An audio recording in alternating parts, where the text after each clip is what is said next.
तो स्टार्ट करते हैं इस लेक्चर में oogenesis। तो आखिर में भाई oogenesis होता है क्या है, कब होता है, कैसे होता है, हर चीज को भी इस लेक्चर में हम लोग कंप्लीट डिस्कस करेंगे। सबसे पहले बात करते हैं आखिर में oogenesis होता है क्या है। फॉर्मेशन ऑफ ओवम, ओवम के फॉर्मेशन या एग के फॉर्मेशन को क्या बोलते हैं हम लोग, oogenesis बोलते हैं। आखिर में oogenesis स्टार्ट कब होता है, ड्यूरिंग एम्ब्रियोनिक डेवलपमेंट, जब बच्चा अपने मदर के यूट्रस में, तब से बच्चे के अंदर भैया बताओ जरा oogenesis स्टार्ट हो जाता है। तो आपको ये समझ है कि आखिर में oogenesis कब स्टार्ट होता है, ड्यूरिंग एम्ब्रियोनिक डेवलपमेंट। लेकिन स्पर्मेटोजेनेसिस और oogenesis में ही मेन डिफरेंस है भैया। स्पर्मेटोजेनेसिस स्टार्ट कब होता है, अर्ट प्यूबर्टी, मेल में भाई स्पर्मेटोजेनेसिस कब होता है, अर्ट प्यूबर्टी होता है। लेकिन फीमेल के अंदर oogenesis ड्यूरिंग एम्ब्रियोनिक डेवलपमेंट से क्या होता है बताओ जरा, oogenesis स्टार्ट हो जाता है। ठीक है, अब बात करते हैं आखिर में कहाँ होता है oogenesis। ओवरी के अंदर होता है क्या oogenesis। ओवरी में हम लोग के कौन से सेल होते हैं प्रेजेंट, oogonia। ओवरी के अंदर भैया oogonia होते हैं। oogonia में क्या होता है भाई, हम लोग का होता है माइटोसिस, और जिससे भैया oogonia का नंबर इंक्रीज हो जाता है। oogonia में सबसे पहले होता है क्या, माइटोसिस, और माइटोसिस से क्या होता है बताओ जरा, oogonia का नंबर इंक्रीज हो जाता है। और oogonia भैया ग्रो होकर, डिफ्रेंशिएट होकर, ग्रो होकर, ग्रोथ होता है। oogonia का क्या होता है भैया, oogonia का होता है ग्रोथ और डिफ्रेंशिएशन होता है oogonia का। और हम लोग के ये फॉर्म कर लेते हैं क्या, ये हम लोग के भैया फॉर्म हो जाता है भैया हम लोग के प्राइमरी oocyte, समझे। अब देखो भैया प्राइमरी oocyte हम लोग का कैसे फॉर्म हुआ, ग्रोथ हुआ भैया oogonia का, डिफ्रेंशिएशन हुआ, लेकिन डिवीजन नहीं हुआ। ठीक है, तो उसके बाद हम लोग के फॉर्म हो गए भैया प्राइमरी oocyte। उसके बाद देखो प्राइमरी oocyte में क्या होता है, सबसे पहले भैया हम लोग का प्राइमरी oocyte में मियोसिस 1 स्टार्ट होता है, समझे।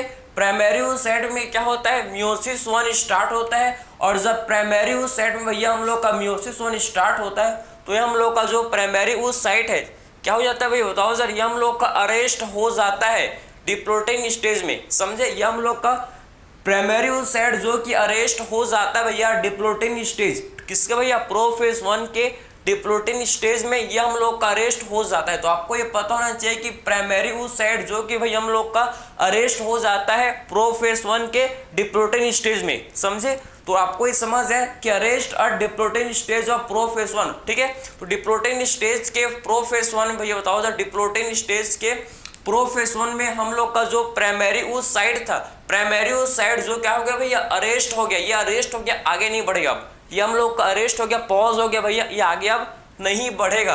कब तक, जब तक फीमेल को भैया, जब फीमेल का बर्थ नहीं हो जाता, बर्थ के बाद जब फीमेल में भैया क्या, फीमेल में जब प्यूबर्टी आता है, तब ये हम लोग का जो क्या होता है, ये जो अरेस्ट था ये हम लोग का भैया मियोसिस 1 जो इनकम्प्लीट था, ये कंप्लीट होता है जब फीमेल को भैया प्यूबर्टी आता है तब, समझ गए आपको। तो यहाँ तक आपको ड्यूरिंग बर्थ मतलब ड्यूरिंग एम्ब्रियोनिक डेवलपमेंट क्या होता है, क्या क्या आपको कंडीशन देखने को मिलते हैं भैया। During embryonic development primary oocyte बनते तो है भैया, समझे। During embryonic development primary oocyte form होते हैं, लेकिन मतलब बनता है, लेकिन आग भैया मियोसिस 1 कंप्लीट नहीं हो पाता, समझे। मियोसिस 1 डिप्लोटिंग स्टेज में क्या हो जाता है भैया, अरेस्ट हो जाता है, समझे। तो मियोसिस 1 जो कि डिप्लोटिंग स्टेज में भैया हम लोग का अरेस्ट हो जाता है, समझे बात को। ठीक है, अब देखो भाई क्या होगा, अब देखो भाई हम लोग का क्या होगा, आप समझा कि जब प्यूबर्टी आता है भैया, प्यूबर्टी जब आता है तो फिर क्या होगा भैया हम लोग का, फिर आप समझो भाई कि जो प्राइमरी oocyte है, जो प्राइमरी oocyte है क्या होगा, इसमें मियोसिस 1 कंप्लीट हो जाएगा। कौन से हार्मोन के प्रेजेंस में ये होता है भैया, कौन से हार्मोन के प्रेजेंस भैया, जब फीमेल को आप समझो, फीमेल में जब प्यूबर्टी आता है भाई तो क्या होगा, इससे हाइपोथैलेमस से क्या होता है, हाइपोथैलेमस से रिलीज होता है GnRH, हाइपोथैलेमस से रिलीज होता है क्या, GnRH। जब हाइपोथैलेमस से भैया हम लोग का GnRH रिलीज होता है, क्या GnRH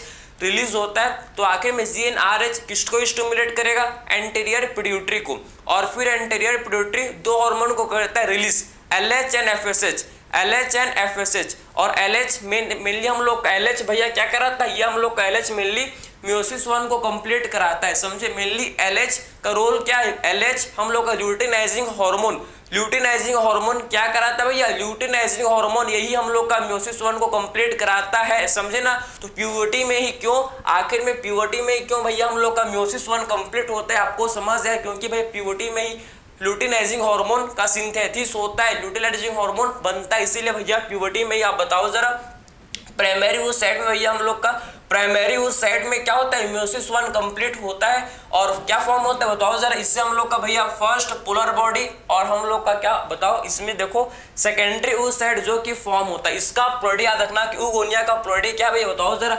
ऊगोनिया हम लोग का डिप्लॉयड है, क्या है भैया, ऊगोनिया डिप्लॉयड है, ये कंफ्यूज मत होना, ऊगोनिया डिप्लॉयड है। प्राइमरी उस साइड भी क्या है भाई, ये भी डिप्लॉयड है, प्राइमरी उस साइड भी डिप्लॉयड है, ऊगोनिया भी डिप्लॉयड है।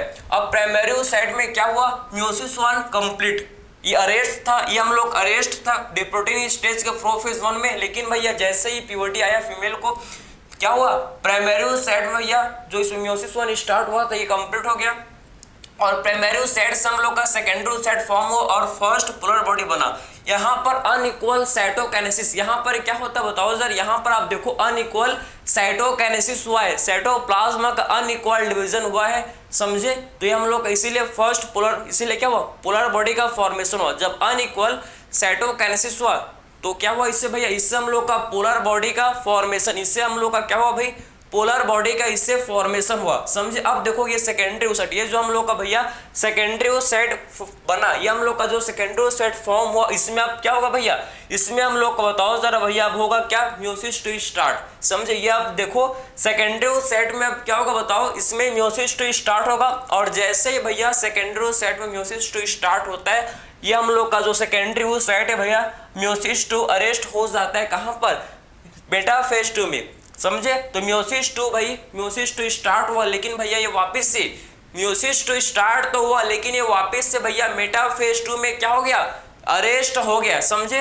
तो आखिर में आप समझो कि म्योसिस 2 स्टार्ट तो हुआ भाई लेकिन ये मेटाफेज 2 में क्या होगा, मेटाफेज 2 में जाकर ये वापस से अरेस्ट हो गया, वापस से भैया ये मेटाफेज 2 में जाकर क्या हो गया बताओ सर, ये हम लोग का भाई अरेस्ट हो गया, समझे। पहला अरेस्ट कब हुआ था, प्रोफेज 1 के डिप्लोटिन स्टेज में म्योसिस 1 अरेस्ट हुआ था।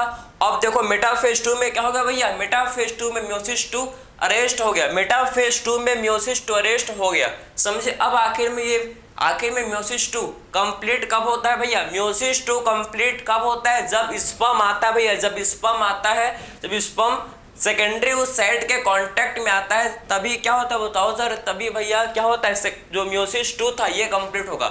जब स्पर्म का एंट्री होगा, जब स्पर्म का एंट्री होगा भैया तभी बताओ जरा म्योसिस 2 कंप्लीट होगा और ओवम का फॉर्मेशन होगा और इससे भैया ओवम और सेकेंड पोलर बॉडी बनेंगे। कब बनेंगे, जब स्पर्म का एंट्री होगा। अगर स्पर्म का एंट्री नहीं होगा, अगर स्पर्म का एंट्री नहीं होगा तो म्योसिस 2 इनकम्प्लीट ही रहेगा, म्योसिस 2 कंप्लीट कभी भी नहीं होगा भैया।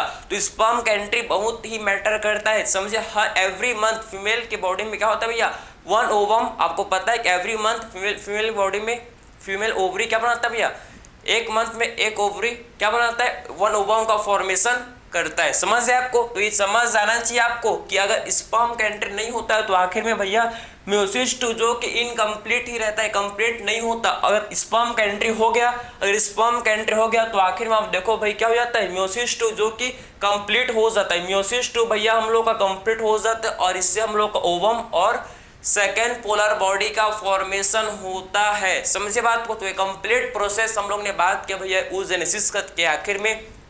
oogenesis स्टार्ट कब होता है, ड्यूरिंग एम्ब्रियोनिक डेवलपमेंट, और स्टार्ट तो होता है लेकिन वापस से हम लोग का भैया म्योसिस 1 में अरेस्ट हो जाता है, समझे। म्योसिस 1 में भैया अरेस्ट हो जाता है, मतलब प्राइमरी साइड जो कि म्योसिस 1 में अरेस्ट हो जाता है, कहाँ पर, डिप्लोटिन स्टेज में, प्रोफेज 1 के डिप्लोटिन स्टेज में, ठीक है, समझे। और सेकेंड अरेस्ट कब होता है भैया, मेटाफेज 2 में वापस से हम लोग का सेकेंडरी साइड, वापस से सेकेंडरी साइड जो कि मेटाफेज 2 में क्या हो जाता है बताओ सर, ये हम लोग का भैया अरेस्ट हो जाता है, ठीक है।